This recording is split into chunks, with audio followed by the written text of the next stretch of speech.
రారా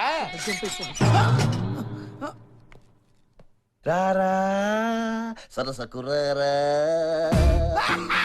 ఆంధ్ర ఎలక్షన్స్ ఇది ఒక హఠాత్ పరిణామం, నేను ఊహించనిది. నా లెక్కలు మారితే నేను వచ్చి అపాలజైజ్ చేస్తానండి. I'm sorry, you are very smart అని. మోస్ట్ డంబ్ మూవ్స్ చేసేది ఎవర్రా అంటే పాలిటిక్స్లో పవన్ కళ్యాణ్ గారు అండి. కానీ ఇదేదో సినిమా స్టోరీ మాదిరి ఉందండి.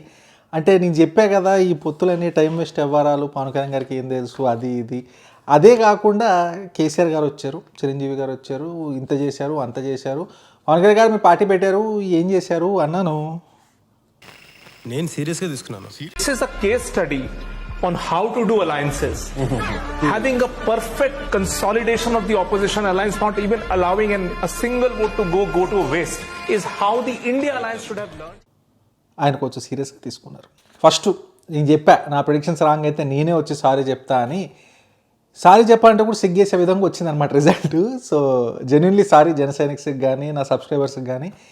నాకు I'm the biggest critique of my self. అంటే ఏదన్నా ఫ్రూట్ పని చేస్తే నన్ను నేనే ఎక్కువ తిట్టుకుంటా. అలాంటిది you can only imagine what I'm going through right now. So first అయితే సారీ, నేను చెప్పింది చాలా దారుణంగా తప్పైంది. నేను ఏదేదో ఇప్పుడు ఫర్ ఎగ్జాంపుల్ అప్పుడు చెప్పింది తప్పు, అప్పుడు ఏదో తెలియకని కాదు, అప్పుడున్న ఎవిడెన్స్కి నాకు అనిపించింది జెన్యున్గానే చెప్పా. సో అందులో without a question without a doubt అదైతే నేను వెనక్కి తగ్గను. ఎందుకంటే అప్పుడు కూడా నేను ఏదో ఎవడో డబ్బులు ఇచ్చాడనో ఎవడో అలా ఏం ఉండదండి. అప్పుడేమనిపించిందో అప్పుడు చెప్తున్నా, ఇప్పుడేమనిపించిందో ఇప్పుడు అదే చెప్తున్నాను. కానీ ఇలా గాడ్జిలా మాదిరి దండయాత్ర చేస్తాడు పీకే గారు, ఇట్లా ఎవడు ఎక్స్పెక్ట్ చేస్తాడు చెప్పండి. For example last time 2 seats ఓడిపోయారు కదా, ఈసారి 21 out of 21, 2 out of 2 అనేది అది నెవర్ బిఫోర్ అండి. ఎప్పుడు లేదు, ఇంకా చింపి పాడదొబ్బారని చెప్పాలి. అలాంటిది ఎవడు ఎక్స్పెక్ట్ చేస్తాడు? అది వేవ్ కాదు, సునామీ అది. దాని తర్వాత అన్నిటికన్నా ముందు కేకే గారండి. నేను లాస్ట్ టైం కూడా సుమన్ టీవీలో వచ్చారు, నేను చూశాను కూడా. I'm talking about 2019 elections. అప్పుడు కూడా ఆయన చూశాను, చాలా తర్వాత మళ్ళీ కనపడ్డారు. ఏంటి కామెడీగా ఉందా, ఏంటి దాదాగిరియా అనుకున్నా. అంటే జనసేన 21కి 21 ఇచ్చి ఇంకా మన వైఎస్ఆర్సీపీకి 10 అది అంటే ఆ బొక్క వస్తే ఏం మాట్లాడుతున్నాను అనుకున్నా. నాకు తెలిసి మీరు కూడా గుండె మీద చేసుకొని చెప్పండి, జనసైనిక్స్ కానీ టీడీపీ ఫాలోవర్స్ కానీ సపోర్టర్స్ కానీ ఎవడో ఎక్స్పెక్ట్ చేయలా ఏంటిది అసలు అని. ఆయన మాత్రం చేశారండి. అసలు అది ప్రెడిక్షన్ అంటే నాది ఉంది 100 నుంచి 120 అన్న ఆడ 10-11 వచ్చినాయి. So it happens, it's okay. ఒకటితే చెప్తానండి, ఏదేవైనా అది 2019 అవనివ్వండి, 2014 అవనివ్వండి, లేదా ఇప్పుడు 2024 అయినా అవనివ్వండి, జనాలు ఆర్ ఆల్వేస్ రైట్. జనాలు ఏది చెప్తే అదే మనం ఇంకా అన్నీ ఇంకా వినాల్సిందే, వాళ్ళు చెప్తే వినాల్సిందే అంతే. ఇంకా వాళ్ళది ఏదో తప్పు ఇదేదో జరిగింది అదేం లేదండి. ఇప్పుడు 151 ఇచ్చిన జనాలే కదా ఇప్పుడు 10-11 సీట్లు ఇచ్చింది. సో ఇట్స్ ఓకే, మనం ఎక్కడ తప్పు చేస్తామో తెలుసుకొని మారాలి. గెలిచిన వాళ్ళు కూడా ఫుల్ హ్యాపీగా, ఇంకా ఫుల్ అలా కాకుండా దాన్ని ప్రాపర్గా ఛానల్ చేస్తే ఇంకోసారి కూడా గెలిచే ఛాన్స్ ఉంటుంది. ఇప్పుడు వైఎస్ఆర్సీపీ వాళ్ళు కూడా చాలా హార్డ్గా బిలీవ్ చేసి హార్డ్ కోర్ సపోర్టర్స్ కూడా ఆలోచించాలి. ఏంటంటే 151 నుంచి 11 వచ్చాయంటే జనాల్లో తప్పు కాదు, మన దగ్గర ఏదో తేడా కొట్టింది, ఏం కొట్టింది ఏంటి అని ఆలోచించాలి. నీకేదో తెలిస్తే చెప్పండి రా నన్ను అడిగారు అనుకోండి, నేనే బంతరగాడిని. నాకు అసలు నాకు తెలియదండి. నేను ఎలక్షన్ కౌంటింగ్ రోజు ఆ కౌంటింగ్ స్టార్ట్ అయ్యే వరకు కూడా నా ప్రెడిక్షన్ కరెక్ట్ అని కూర్చున్నా. పెద్ద బందరగాడిని అయినా. మీకు ఎగ్జాంపుల్ చెప్తా. నాకు ఎప్పటి నుంచో నాకు ఎందుకు ఇంకా ఎక్కువ చిరాకేస్తుందంటే నాకు సైన్స్ వచ్చినాయి. ఇట్స్ నాట్ లైక్ బావిలో కప్పలా కాదు, నాకు చుట్టుపక్కల అందరూ చెప్తున్నారు. నాకే మదం ఎక్కినట్టో ఏమో అసలు ఇన్లా ఎవరికి. ఫర్ ఎగ్జాంపుల్ ఒక 3-4 weeks బ్యాక్ డేవిడ్ బాయ్ అని మా ఫ్రెండ్ ఉంటాడు, వాళ్ళ ఇంటికి వెళ్ళా. ఏంది కూటమి వస్తుందంటే మనం అలా అన్నామంటే ఊకో డేవిడ్ బాయ్ నీకేం తెలుసు, మేమంతా డైలీ పాలిటిక్స్ చూస్తాం అది ఇది అని చెప్పా. అది అయిపోయింది. ఒక 3 weeks బ్యాక్ మా బావతో కూర్చొని మా బావ కూడా అన్నారు, ఏంటి సుశాంత్ మరి ఏంటి సంగతి అంటే, ఇక వచ్చేస్తుంది మన వైఎస్ఆర్సీపీ వచ్చేస్తుంది అంటే, అదేంటి మరి నాకు ఎందుకో కూటమి అని అంటున్నారు టాక్ అంటే ఊరుకోండి బావ మీకు తెలీదు అన్నట్టు నేను. దాని తర్వాత 1 week బ్యాక్ మా ఫ్రెండ్స్ వచ్చారు, ఏంట్రా సుశాంత్ మళ్ళీ కూటమి అది అని, లేదు వైఎస్ఆర్సీపీ అన్న. అంతే. ఎందుకండి ఎలక్షన్ ముందు రోజు కూడా మా అమ్మ ఫోన్ చేశారు, మళ్ళీ పాలిటిక్స్ వస్తున్నాయి గొడవలు వీడియోలు ఏమైనా ప్లాన్ చేస్తే వదిలే అంటే, అలా కాదమ్మా గెలిచేది వైఎస్ఆర్సీపీ, మనం చెప్పింది జరిగిద్దంటే అదేంట్రా ఇక్కడ అందరు కూటమి అంటున్నారా అని. అప్పుడన్నా నాకు కొంచెం ఎలగాలి నాకు ఎలగల. సో నేను కంప్లీట్లీ ఇన్ ద బ్లైండ్, అసలు ఫుల్ సర్ప్రైజ్ నాకైతే రిజల్ట్. ఇప్పుడు చాలా బాధేస్తుందండి. ఇంకా నా యూట్యూబ్లోకి వెళ్ళిపోయి నేను పొలిటికల్ ఛానల్స్ అన్నింటినీ అన్ఫాలో చేసి దొప్పుతున్నా. అంటే నేను చాలా టైం వేస్ట్ చేసుకున్నా. ఇండిపెండెంట్ జర్నలిస్టులని, టీవీ నేను చూస్తాను, ఏబిఎన్ చూస్తాను, అన్ని రకాలుగా కవర్ చేసి ఓవరాల్గా హోలిస్టిక్గా చూసినా కూడా మన వల్ల అయ్యట్లేదు. ఇవన్నీ మన వల్ల ఏ పనులు కాదు. ఇంకా ఈ పాలిటిక్స్ మనకు అర్థం కాదు అంతే. అంటే ఈ పాలిటిక్స్ కూడా చాలా మ్యాజికల్గా ఉంటుందండి. సో ఏది చెప్పలేము, ఏం జరిగిద్దో. ఇప్పుడు ఫర్ ఎగ్జాంపుల్ చెప్తా, 67 సీట్స్ వచ్చినట్టున్నాయి వైఎస్ఆర్సీపీకి 2014లో. దాంట్లో 23 సీట్స్ బాబు గారు లాక్కున్నారు. బాబు గారు లాక్కున్న 23 సీట్సే బాబు గారికి వచ్చినాయి. జనసేన మొత్తం 1 సీట్ అది కూడా ఇటు జాయిన్ అయిపోయారు. ఆ 2 సీట్స్ కూడా ఓడిపోయారు పవన్ కళ్యాణ్ గారు. ఆ ఎవిడెన్స్ పక్కన పెట్టి 151 సీట్స్ వచ్చిన వైఎస్ఆర్సీపీ ఏమైందిరా అంటే ద లోయెస్ట్ ఎవర్ అండి. ఇన్ఫ్యాక్ట్ అప్పుడు చిన్న పార్టీ మొదలైనప్పుడు కాంగ్రెస్ నుంచి రిజైన్ చేసి కంటెస్ట్ చేశారు కదా, వాళ్ళు ఇంకా ఎక్కువ సీట్లు గెలిచారు. అప్పట్లో కంబైన్ ఆంధ్రప్రదేశ్లో తక్కువ సీట్స్ కంటెస్ట్ చేసి సెంటర్లో స్టేట్లో కాంగ్రెస్ ఉన్నా కూడా అప్పుడు ఇంకా ఎక్కువ సీట్లు గెలిచారు. 11 అనేది నెవర్ బిఫోర్ అండి. నేను కొన్ని చూసా, మెజారిటీలు చూసా. కొన్ని దగ్గరలో గెలిచిందా టీడీపీ అంటే లేదు. టీడీపీ కింగ్కాంగ్ వర్సెస్ గాడ్జిల్లా లాగా జనసేన టీడీపీ ఏడంటాడ 20,000 30,000 40,000 దీని మెజారిటీలు మామూలుగా లేవు. So that's a clear mandate. ఇంకా జనాలు మాకు ఈ పార్టీ వద్దు, మాకు కూటమే కావాలని క్లియర్. అసలు చెప్తున్నా, మీరు ఒకసారి మెజారిటీలు చూడండి. వచ్చినాయి ఈ వికీలో అప్డేట్ అయినాయి. ఎలక్షన్ కమిషన్ దాంట్లో కూడా కొన్ని చూసాను నేను స్క్రీన్ షాట్స్. సునామీ అది, గాడ్జిల్లా మాదిరి. నెక్స్ట్ ఏదైనా డైరెక్ట్గా చెప్పేస్తాను నేను. ఎలా గెలిచాం కాదండి, 2 వచ్చారా 3 వచ్చారా ఏది అనొద్దు. ఇంకా అంతే, గెలిచారంటే గెలిచారు. అదని చీటింగ్ చేశారా లేదుగా, కలిసే పోటీ చేశారు. ఆ కలిసి పోటీ చేయడంలో కూడా చాలా కష్టాలు ఉంటాయి. ఆ కష్టాలన్నింటినీ దాటుకొని వచ్చారు. దానికి కమెంట్ చేయాల్సిందే, అప్రిషియేట్ చేయాల్సిందే. ఎందుకంటే నేను ముందు కూడా చెప్పాను, బాబు గారు బిగ్ స్నేక్, అంత ఈజీగా ఏ పార్టీ అంటే ఆ పార్టీకి అన్ని సీట్లు ఇవ్వరు. సీట్లు తక్కువ ఇచ్చినా కూడా ఆ సినర్జీ ఏదైతే ఉందో మనకి బయట కనపడకపోయినా గ్రౌండ్ లెవెల్లో వాళ్ళ పనులు బాగా చేసుకుంటూ వెళ్ళారు. ఈ లెవెల్లో ఓట్ ట్రాన్స్ఫర్ నేనైతే చూడలేదండి. ఎక్కడో దగ్గర ఏదో కంత్రితనమో ఏదో ఎవడో ఈగోకో వెళ్ళిపోయి వీడు గెలిస్తే నాకు సీట్ ఉండదని. ఇప్పుడు ఫర్ ఎగ్జాంపుల్ పిఠాపురమే ఉందండి. వర్మ గారు చాలా అప్రిషియేట్ చేయాలి, చాలా ఆనెస్ట్గా పనిచేశారు. ఆయనకి ఏదైనా మంచి పొజిషన్లో సీటు ఇవ్వాలని కోరుకుంటున్నాను. ఎందుకంటే అంత ఈజీ కాదండి, చేతిలో ఉన్న ఎమ్మెల్యే సీట్ వదిలేసుకొని పవన్ కళ్యాణ్ గారిని నించోబెట్టేసి వెనకాల నేను ఉంటా అని చెప్పి నేను ఫిక్స్ అయిపోయా, వెన్నుపోటు పొడి చేస్తారు అది ఇదని. కానీ కంప్లీట్ సపోర్ట్ ఇచ్చారు. మామూలు మెజారిటీ కాదు, అంటే కేవలం ఆయన వల్లే కాదు. ఇప్పుడు మీరు చూస్తే ఆయనకు కూడా అంత మెజారిటీ రాలేదు. పీకే గారికి క్రేజీ మెజారిటీ వచ్చింది. సెకండ్ పొజిషన్లో ఉన్న పర్సన్ కన్నా మెజారిటీ ఎక్కువ వచ్చిందండి పవన్ కళ్యాణ్ గారికి. Just imagine that. సో ఆ సినర్జీ ఏదైతే ఉందో చాలా బాగా జరిగింది. జనసేన వాళ్ళు ఏజ్ దొబ్బారు కూటమికి, అండ్ ఇంకా టీడీపీ వాళ్ళు కూడా జనసేన పర్ఫెక్ట్. అసలు సినర్జీ చాలా బాగా జరిగింది. ఈగోలకి ఎక్కడా పోలేదు. చెప్తున్నా కదా, వైఎస్ఆర్సీపీ మన ఇది వైఎస్ఆర్సీపీని ఓడించాలి, ఓట్ షేప్ పోకూడదు, ఒక ఫోకస్ ఒక డిటర్మినేషన్తో వెళ్ళారు, సాధించారు. ఇప్పుడు చూస్తుంటే నాకే కొంచెం కామెడీగా ఉంది. సరే ఇంకా ఎలా చెప్పాలి, నేనే చెప్పా పొత్తుల్లో ఇది లేదు, మీరే వెళ్ళి పొత్తు ప్రకటించారు, ఇదేం స్ట్రాటజీ అదే స్ట్రాటజీ అన్న. నాకు అప్పుడు అలానే అనిపించింది, జెన్యున్గా అనిపించింది, చెప్పా. కానీ ఇన్ హైండ్ సైట్ ఇప్పుడు చూస్తుంటే ఈ అమ్మ అసలు ఏం ప్లానింగ్ రానట్టు అనిపిస్తుంది. ఆయన ఫిక్స్ అయిపోయారండి పవన్ కళ్యాణ్ గారు. మాట అంటే మాట టైప్లో ఇంకా ఏదైతే అదైంది. ఎవరేమనుకున్నా సరే నేను ఇది చేస్తాను అన్నారు, వెళ్ళారు, ఆయనే కలిశారు, ఆయనే కలిపారు. అప్పుడు ఏదో తక్కువ అయ్యారు, అది బ్రోకర్ అన్నారు, అదన్నారు ఇదన్నారు. కానీ రిజల్ట్ చూపిస్తుంది. ఇప్పుడు ఈ రిజల్ట్ ఎలా ఉందంటే బీజేపీని బాబు అని వెళ్ళేవాళ్ళు ఇప్పుడు బీజేపీ వాళ్ళు వచ్చి బాబు అనే స్టేజ్కి వచ్చిందండి. సో అది అందులో కొంచెం లక్ ఫ్యాక్టర్ కూడా ఉంది. అంటే బీజేపీ ఓవరాల్ ద కంట్రీ అంత పర్ఫామ్ చేయలేదు. బట్ ఐదర్ వే ఏది కలిసి వచ్చినా ఇంకా మన క్రెడిట్ తీసుకోవాలి అంతే, అలా అనుకోవడమే. కానీ మామూలుగా కాదండి అసలు. ఆ ప్లానింగ్ అని ఏదైనా వర్కౌట్ అయితే ఇంకా క్రెడిట్ ఇచ్చేయాలి అంతే. అది లక్కు లేకపోతే ఇది అది లేదు. కష్టపడ్డారు, చాలా మాటలు పడ్డారు, ఎవరెవరో మాట్లాడినారు, వదిలేసి వెళ్ళిపోయారు. ఇన్ఫ్యాక్ట్ నన్ను ఏదో అంటారు జనాలు. కానీ ఇప్పుడు నీకు జరిగేది కూడా అదే పవన్ కళ్యాణ్ గారు. మీకు అది అర్థం కావట్లేదా? లేదా మీరు ఆల్ఫా బీటా జీటా అని చెప్పి 10 లెవెల్స్ ఎక్కువ ఆలోచిస్తున్నారా?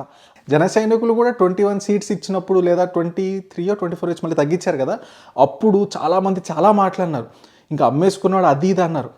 పర్లేదు, ఇచ్చిన సీట్లో 100% స్ట్రైక్ రేట్ అంటే అప్పుడు కూడా కామెడీ అనుకున్నాను నేను. పర్సనల్లీ చెప్తున్నా, అప్పుడు కామెడీ 100% సీట్స్ అంట, 100 స్ట్రైక్ రేట్ అంట.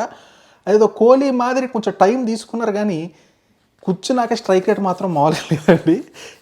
క్రేజీ అసలు. Numbers are really crazy. 21కి 21 2 out of 2. నెంబర్ చిన్నగా ఉన్నా మీకు తెలియట్లేదు అది. చెప్తున్నా కదా, అది కూడా ఏంటి, ఈయన సినిమాలు చేసుకుంటూ లాస్ట్లో కొంచెం కాన్సన్ట్రేషన్ చేస్తే ఇలా ఉంది. అన్నీ మానేసుకొని గట్టి కూర్చున్నారంటే మిగతా 2 పార్టీలు కష్టమే. మీకు అనిపించచ్చు అదేంటారు మనం అలా అన్నావు ఇలా అన్నావు అంటే, నేను ఎప్పుడన్నా అప్పుడున్న ఎవిడెన్స్ బట్టి మాట్లాడతా. ఇప్పుడు నేనేం పవన్ కళ్యాణ్ ఫ్యాన్ని కాదు, నేనేం వైఎస్ఆర్సీపీ ఫ్యాన్ని కాదు. సో అక్కడ ఎవిడెన్స్ ఉంటే ఓహో ఇలా ఒకసారి జరిగింది, మళ్ళీ ఇలా జరగవచ్చు, ఆ టైప్లో చెప్తానండి. ఇప్పుడు వైఎస్ఆర్సీపీకి కూడా నేను ఎందుకు అలా చెప్పాను 100 to 120 అంటే, లోయెస్ట్ పాయింట్లో కూడా జైలు నుంచి బయటకు వచ్చి అదంతా అయినా కూడా 67 సీట్లు వచ్చినాయి. చాలా తక్కువ ఓట్ పర్సెంటేజ్ డిఫరెన్స్ ఉంది. అలాంటిది వాళ్ళకి ఇప్పుడు ఎప్పుడు లేనంత తక్కువ సీట్లు వస్తాయని ఎలా గెస్ చేయగలుగుతాను? అయితే చేయలేకపోయా. అదే చెప్తున్నా కదా, పవన్ కళ్యాణ్ గారు క్లియర్లీ కింగ్ మేకర్ అండి. అందులో నాకు కొన్ని డౌట్లు ఉండేవి, కానీ ఇంక ఇప్పుడు కూడా ఎవడన్నా కింగ్ మేకర్ కాదు బొక్క బోసానో అన్నారంటే వాళ్ళు ఇంకా కంప్లీట్లీ ఇల్లాజికల్ పర్సన్ అండి. ఎందుకంటే ఒకసారి జరిగితే లక్, రెండోసారి జరిగితే కూడా ఏదో అనుకుందాం, రేపు 3 సార్లు జరిగిందండి. మీరు నేను మళ్ళీ వెళ్ళి చెక్ చేసుకున్నా. 2014లో ఇంపాక్ట్ తెలుస్తుంది, మనకు కనపడట్లేదు ఎందుకంటే కంటెస్ట్ చేయలేదు కాబట్టి ఈ పర్సంటేజ్ అది ఆ బొక్కలు మేమే సొంతంగా గెలిచాం అనుకుంటారు. కానీ అక్కడ సపోర్ట్ హెల్ప్ చేసింది, ఎంత కాదనుకున్నా చేసింది. సరే ఎంత చేసిందో చెప్పరా అంటే క్లియర్గా సపరేట్గా పోటీ చేసినప్పుడు పర్సంటేజ్ ఆఫ్ ఓట్ స్ప్లిట్ అయినాయి. టీడీపీకి అక్కడే దెబ్బపడింది, ఓడిపోయేదేమో. 2019లో కూడా ఇద్దరు కలిసినా కూడా ఓడిపోయేదేమో, కానీ ఇంత దారుణంగా అయితే ఓడిపోయేదిగా. 23 సీట్స్ కన్నా ఎక్కువ సీట్సే వచ్చాయి టీడీపీకి కూడా. అది పక్కన పెడితే ఈసారి తెలుస్తుంది కదండి 160+ సీట్స్ ఏంటది, ఆ స్ట్రైక్ రేట్ ఏంటి. So Janasena and specially Pawan Kalyan గారు is a key player, king maker, అందులో క్వశ్చనే లేదు, అంతే. నెక్స్ట్ సిబిఎన్ గారండి. ఈ ఏజ్ ఎక్కువ అయిపోయిందన్నారు, కష్టపడ్డారు, ఎండల్లో తిరిగారు, జైలుకి వెళ్ళారు. 23 సీట్స్ అంటే లాస్ట్ టైము మనకు చాలా కామెడీగా ఉంటుంది కొంతమందికి, కానీ 23 సీట్స్లో పార్టీ నడపడం చాలా కష్టం. ఎందుకంటే ఇప్పుడు చుట్టుపక్కల ఎమ్మెల్యేలు ఎవ్వడు మనతో పాటు బాబు గారు గ్రేటు, జగన్ గారు గ్రేట్ ఎవ్వరు ఉండరండి. నీ దగ్గర పవర్ ఉందా, నువ్వు ఓట్లు తీయగలుగుతావా, నీ దగ్గర డబ్బులు ఉన్నాయా, అప్పుడే ఉంటారు నీ చుట్టుపక్కల క్యాడర్ కానీ ఎవరన్నా ఎమ్మెల్యేలు కానీ. 23తో మళ్ళీ ఈ స్టేజ్కి రావడం, క్యాడర్ అందరినీ పెట్టుకోవడం, ఆ మొమెంటం తెచ్చుకోవడం, it's not a small thing. అసలు చెప్తున్నా, బీజేపీతో ఎంత ట్రై చేశారు అసలు, అది కూడా పెద్ద స్ట్రాటజీ అండి. ఇప్పుడు బీజేపీ ఉండాలి సపోర్ట్, బీజేపీ సపోర్ట్ ఉండాలి, మనం తగ్గాలి అని తగ్గి రిక్వెస్ట్ చేసుకొని కలిశారు. ఇప్పుడు చూడండి బీజేపీ వల్ల బాబా అని వచ్చేలాగా అయిపోయింది అలా. సో బాబు గారికి లక్ ఉంది, హార్డ్ వర్క్ ఉంది, ప్లానింగ్ ఉంది, అలా కుదిరింది అంతే. ఇప్పుడు జగన్ గారు కూడా 151 సీట్స్ గెలిచారండి, సోలోగానే గెలిచారు. కానీ బ్యాడ్ లక్ చూడండి, నార్త్లో మొత్తం ఇంకా అప్పుడు బీజేపీ చంపేసింది, సో నో ఎఫెక్ట్. కానీ ఇక్కడ బాబు గారు thumping majority, BJP biscuit. So ఇది బెస్ట్ సిచ్యువేషన్. అసలు స్టేట్ డెవలప్మెంట్ గట్టిగా కూర్చొని కాన్సన్ట్రేట్ చేస్తే మామూలుగా ఉండదు. చూద్దాం ఏమొద్దాం. కానీ ఇప్పుడు చెప్తుంటే నవ్వొస్తుంది. బాబుని కుప్పంలో ఓడిస్తాం అని చెప్పి కాన్ఫిడెంట్గా చెప్పారు, చాలామంది చెప్పారు, నేను చూసిన జర్నలిస్టులు, ఇండిపెండెంట్ జర్నలిస్టులు చెప్పారు. నేను స్టేజ్ అనుకున్నా, మా ఫ్రెండ్స్ కూడా చెప్పా, అదే కామెడీ, అరే బాబు కూడా కుప్పంలో కష్టమేరా, మామూలుగా ఉండదు తీసా. నేను చెప్పా వై నాట్ 175 అనుకున్నా. జెన్యున్గా నేను ఏది ఎవరిది సపోర్ట్ అని కాదు, నాకు పర్సనల్గా అది అనిపించింది. ఇప్పుడు మెజారిటీని చూస్తుంటే మైండ్ బ్లాక్ అవుతుందండి. కొన్ని మెజారిటీలు మీకు స్క్రీన్ షాట్లు తీసాను, చూపిస్తాను. రోజా గారు అసలు ఎప్పుడైనా నగరిలో చాలా క్లోజ్ కాంటెస్ట్ నడుస్తుంటుంది, మామూలు మెజారిటీ కాదు అక్కడ. సరే అది పక్కన, గుడివాడలో కూడా నా అడ్డా అది ఇది అంటారు, నథింగ్ స్వీప్ అక్కడ కూడా. ఇన్ఫ్యాక్ట్ నాకు తెలిసి కౌంటింగ్ డే రోజు 2 ఎమ్మెల్యేలు, వల్లంనేని వంశీ గారు, ఇంకా పేరు మర్చిపోయా, గుడివాడ అసెంబ్లీలో ఉంటారు నాన్నగారు, కొడాలి నాన్నగారు, ఆయన ఇద్దరు వెళ్ళిపోయారండి. 10-11కే వెళ్ళిపోయారు, అప్పటికే క్లారిటీ వచ్చేసింది. ఈ రేంజ్లో వేవ్ అసలు. ఇంకా అది పక్కన పెడితే నారా లోకేష్ గారు అండి, అది ముందు పాత వీడియోలో కూడా చెప్పినప్పుడు కమెండబుల్. ఓడిన చోటే నించుంటా, టీడీపీ గెలవని చోటే నించుంటా, ఊపేస్తా ఊపుందన్నారు. అక్కడ మళ్ళీ కమ్మ మెజారిటీ అలా కూడా ఏం లేదు. అలాంటి ఏరియాలో దీనమ్మ ఓడిపోయిన చోట ఆల్మోస్ట్ 1,00,000 మెజారిటీ ఏంటండి. టెల్ మీ, సీరియస్గా కష్టపడితే తప్ప, ఎన్ని డబ్బులు పంచినా సీరియస్గా కష్టపడితే తప్ప రాదది. తల దించుకొని కష్టపడి పనిచేశారు, సాధించారు. అండ్ ఇప్పుడు మనం అనుకుంటాం కూటమి కలిసి వచ్చారు, కలిసి వస్తే ఈజీ. అదే కలిసి వస్తే ఈజీ కాదు. మనం అనుకుంటాం దేని ప్రోస్దా అనుకుంటే, దేని కాన్స్దా అనుకుంటే, వీడికి సీట్ ఇస్తే వాడు ఏడుస్తాడు, వాడికి సీట్ ఇస్తే వీడు, అంత ఎందుకండి. మీరు ఆలోచిస్తే బ్యాక్ ఇన్ ద డే నాగబాబుకి కూడా గారి సీటు కూడా సంథింగ్ ఏదో అయింది అక్కడ, నాకు ఏం జరిగిందో తెలియదు, కానీ ఇవ్వాల్సింది ఇవ్వలేకపోయారు. నాగబాబు గారు కూడా హర్ట్ అయ్యారు, అప్పట్లో ఏదో ట్వీట్ పెట్టారు. సొంత అన్నదమ్ములు చెప్తారు, చాలా కాంప్లికేటెడ్ ఉంటుంది, చాలా ఈగోలు హర్ట్ అవుతాయి, చాలా ఇది చేయాల్సి వస్తుంది. పిఠాపురంలో వర్మ గారు కూడా అది ఇది అన్నారు, కానీ ఫైనల్లీ ఆనెస్ట్గా పనిచేశారు, అందరూ కలిసి పనిచేశారు. ఈగోల్ కన్నా టార్గెట్ ఇంపార్టెంట్ అనుకున్నారు. చాలా కమెండబుల్ అండి. ఈ రేంజ్లో ఓట్ షేర్ మాత్రం అసలు ఎక్స్పెక్టే చేయలేదు. అందరిమే బాహార్ అయింది, ఏదో బ్యాక్ స్టాబింగ్ అయింది అనుకున్నా, కానీ అందరూ ఆనెస్ట్గా పనిచేశారు, కలిసి పనిచేశారు, బాగా పనిచేశారు. వైఎస్ఆర్సీపీ కూడా కష్టపడింది, వాళ్ళు చేసేది వాళ్ళు చేశారు, అంతా జరిగింది. కానీ ఎక్కడి నుంచో ఏదో జరిగింది, నాకైతే తెలియదు. ఇప్పుడు మీరు అడగొచ్చు, రే బార్బల్ అంత చెప్పారు, ఇప్పుడు చెప్పరా వైఎస్ఆర్సీపీ ఎందుకు ఓడిపోయిందో ఇప్పుడు రీజన్స్ చెప్పంటే ఈ క్వశ్చన్లు అన్నీ అడుగుతున్నావా రాధిక? మమ్మల్ని అనాలిసిస్ చూశారు కదా, ఏం జరిగిందో చెప్పిందంతా అందరు బాహార్ బందర్గాండి అయినా. సో నాకు తెలీదు, నేను చెప్తాను. ఎలక్షన్ డే వరకు కూడా కౌంటింగ్ స్టార్ట్ అయ్యి మధ్యాహ్నం 12 వరకు కూడా ఆరాం వస్తా అని చెప్పిండు. వస్తుంది, ఇప్పుడు మెజారిటీ వస్తుంది, ఇప్పుడు సీట్లు వస్తాయని చెప్పి కూర్చున్నా. సో ఐ వాజ్ డిసప్పాయింటెడ్ ఎందుకు అంటే, లేదు నాకు కావాల్సిన పార్టీ లేకపోతే ఆ పార్టీ అలా అని కాదు, నాకు తెలియకుండా ఇంత జరిగిందా అంటే బావిలో కప్పలాగా ఉన్నాను నేను. ఇన్ని గంటలు ఇంత న్యూస్ కన్జ్యూమ్ చేసి దేనికి రా, మొత్తం ఫాల్స్ న్యూస్ కన్జ్యూమ్ చేసినట్టే కదా ఇప్పుడు. ఇట్స్ ఓకే, ఇంకా పార్టీలన్నీ తగ్గుతాయి, పెరుగుతూ ఉంటాయి. ఈ ఎలా చెప్పాలి, పాలిటిక్స్ కూడా ఎలాస్టిక్ బ్యాండ్ లాంటిదండి. ఎంత లాగితే అంత నొప్పి పడుతుంది వదిలినప్పుడు. ఫర్ ఎగ్జాంపుల్ చెప్పాక ఇందాకే బాబు గారు సీట్స్ 23, 151, అలా ఇప్పుడు పీకే గారు 0 అన్నారు, 21. సో ఇప్పుడు అలానే జగన్ గారు 11. సో ఇంకా టైం ఉంది. సో చూద్దాం ఏదైతే అది అయింది. సో ఇది మన ఎలక్షన్స్ తర్వాత వీడియో. అదొక ఘాట్ జిల్లా వర్సెస్ సునామీ లాగా జరిగిందనమాట అది. సో అందరూ హ్యాపీగా ఉండండి, కష్టపడండి, ఓర్పణాలు చేసుకోండి. చూసిన బాల్ పిచ్ మీటింగ్స్ కలదా మరి వచ్చారం. Thank you.